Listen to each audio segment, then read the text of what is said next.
think there's some things you can't see on television. And it's the... and maybe the great thing about conventions that still makes sense, even when some of this has now become somewhat pro forma.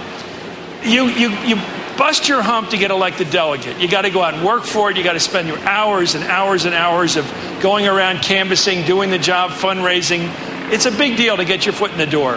And then you look forward to this trip, and I guess you pay for most of it yourself. And you get out here to a city like this, and it's all hoopla, and everybody likes each other, and you stay out late, and some people get a little hungover sometimes, and they have a good time. And I'll tell you, these Democrats have especially good time. There's a cultural difference, I got to tell you. I've been to a lot of conventions. The Democrats get a lot more loosey-goosey when it comes to these events. And there won't be weeping next week in St. Paul when Mr. McCain is nominated. And I know that we have, as journalists, the job of saying, why are you emotional? Well, duh. They just nominate the person they spend months and months, in a couple of cases, a couple of years getting nominated. It's finally happened. They realized that this war, and it was a war, everybody's saying that we put it up, there was a war going on here, is settling down to the point where there's harmony. And I'll tell you, I mean, I've made some statements in the last couple of months that some people don't like on the Clinton side. Fair enough. I'm a commentator. Some people don't like anything I say. Fair enough. But nobody's come up to me and said, I don't like what you say. Plenty of opportunity, I got to tell you. And so what I think's going on is you come out here to Denver, and the weather's pretty nice, and you get to blow off your steam, and then you feel better. And then you have a peace treaty, you smoke the peace pipe, and it works. And that's what democracy's all about. It's what, by the way, people like Bush think it's so easy to teach. It's very hard to teach this. It took the British, 200 years to teach it to the Indians? Everybody has to do it their way. It's hard. But this particular lesson has not been taught before. The particular person at the end of that story that you just told, which is fitting but somewhat embedded in our history.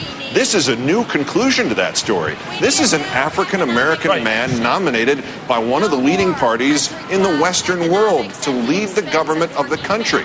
This has not happened. We have done this, and whether you're going to sit there and vote and do everything you can against Obama's candidacy or for it, this is the historic moment here. As much as anything to come will be historic. And so, you know, there's an extra answer to the duh part. Yes, it's relief, it's achievement. It's an achievement larger than the efforts of any of the delegates, an achievement of the process. And as we were saying last night, we could not have foreseen this moment 3 years ago, 4 years ago. It was still something to aspire to in the future, that a woman or an African American or another minority group would be represented at the top of a ticket, and with an excellent chance at least to be president of the United States. Archbishop Tutu of South Africa, who went through the hell of the rings of fire and the horror of apartheid and the effort to bring down apartheid, he said something that I thought was so valuable to us, and he's an outsider. He's been to America so many times. He said when he came to America in the 70s for the first time, he couldn't believe how much frustration there was from African-American men he knew who felt, even though it was on the books, civil rights, and even though the law said no discrimination, that they were up against reality. And and women, of course, feel that as much today in many ways. And so it's not that we've ended the struggle for equality in terms of ethnicity or race or gender, but in the face of the continuing struggle, there's been this achievement. And it could have been an achievement for a woman. That's what's happened here. Not that an African-American kid in a tough neighborhood right now doesn't have it really tough. It's that in the face of that reality, this has happened. And that's what Tutu said.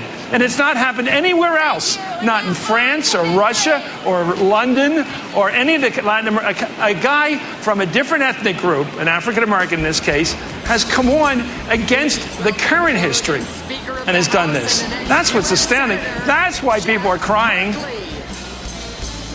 It is a singular moment for us as a nation, both those of us who are here and those who went before and those who will come afterwards.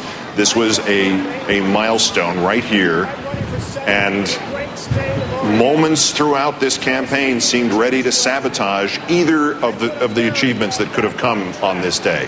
Whether it had been Senator Clinton winning in the primaries, and this had been the first prominent party to nominate a woman in this country, or if it had been, as it turned out, Senator Obama. Either way, not only is there one accomplishment, but obviously with the closeness of the race and the fact that both of these individuals were the two central players in this campaign were a woman and an African American. That one won does not mean the other one lost and the whole cause is gone forever. That door will come down too.